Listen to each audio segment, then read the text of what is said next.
it's Jungle Poppy here, and it is morning time. It's like 8 something, but I just wanted to show you an update on my outdoor plants or indoor plants that I've been growing outdoors. Oh god, this sun. Okay, so yeah, the sun was just too intense, but yeah, so I just wanted to show you all my plants that I've been growing outdoors for the spring and summer season. And I typically do these for a lot of my philodendrons and aroids in general, just so that they can, one, enjoy the natural sunlight and just the seasons or the growing season, because I do see significant growth from letting them just grow outdoors in the rain, in the sun, in the wind, and it just makes for a stronger plant.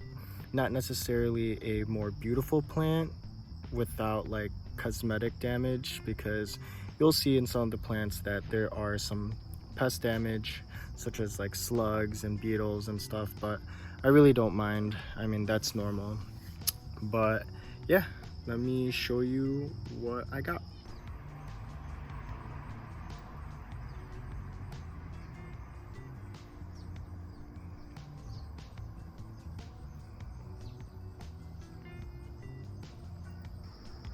Alright, so here is a quick overview of everything that I have under this birch tree.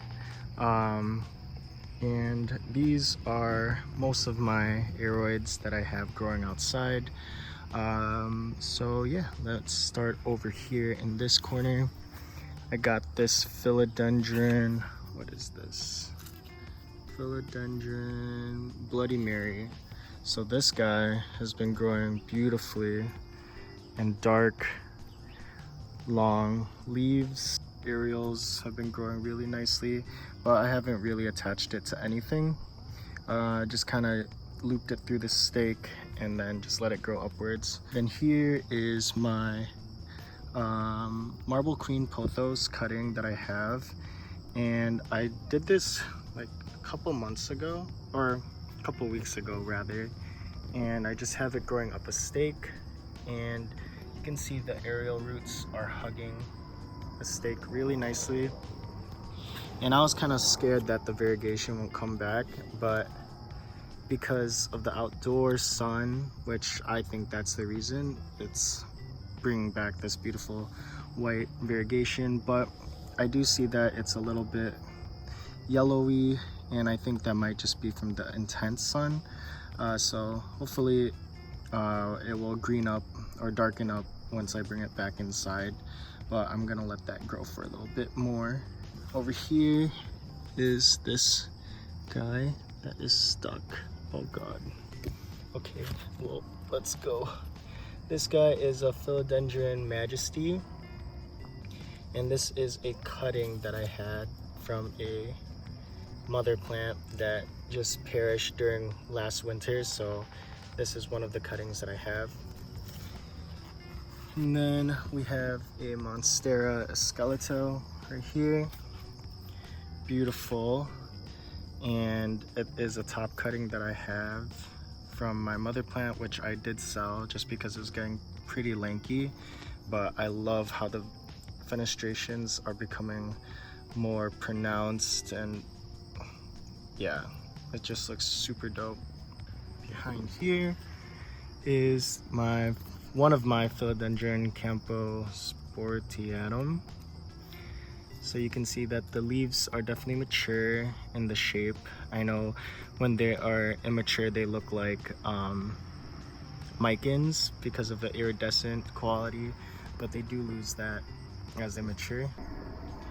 Okay, and moving on, we have this Philodendron 69686, top cutting of a mother plant, which I did sell.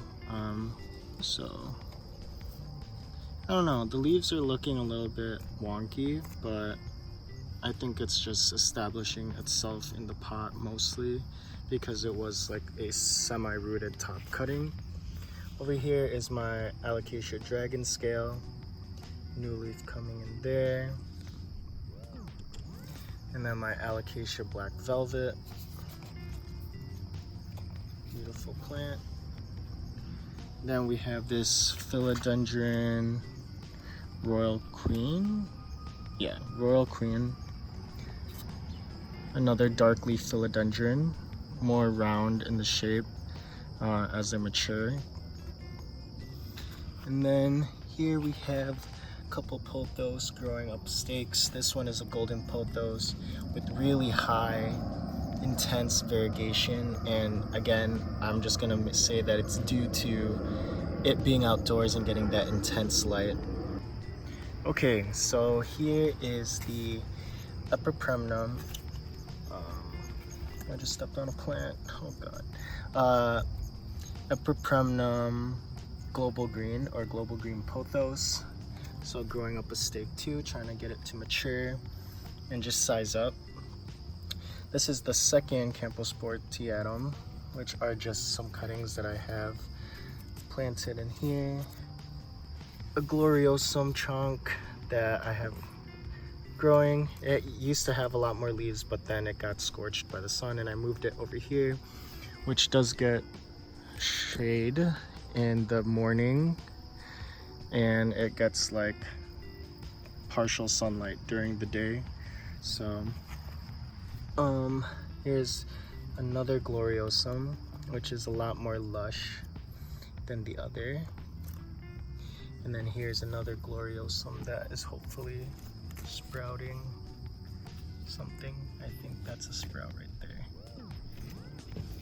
Here is a Philodendron, what is this? Sodirol.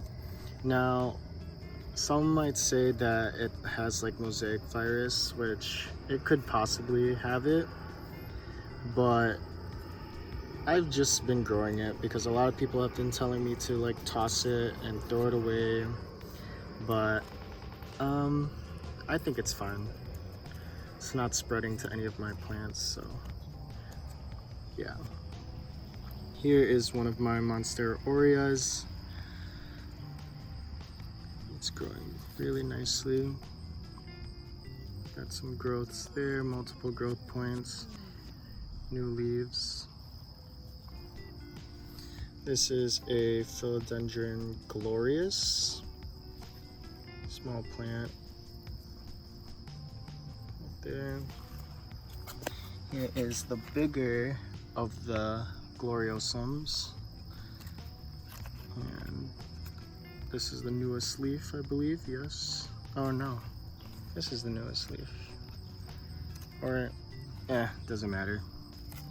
So yeah, and for y'all that are wondering like how do I like keep them outside, I know like here in the Midwest, one of the biggest things I have to deal with is not bugs, but it's squirrels digging.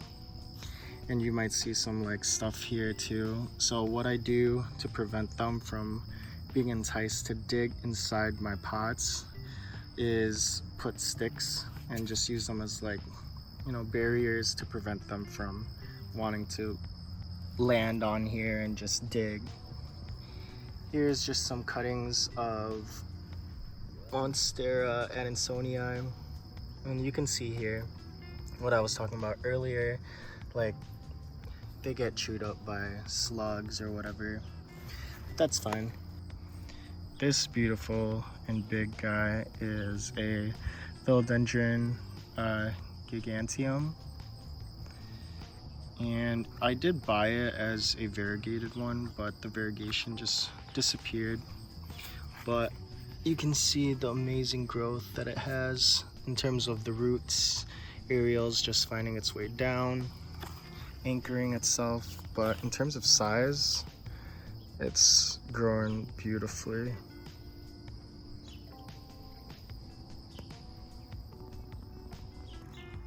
Alright, next is going to be this Philodendron Red Heart, and just a small little guy. It's a really slow grower for me.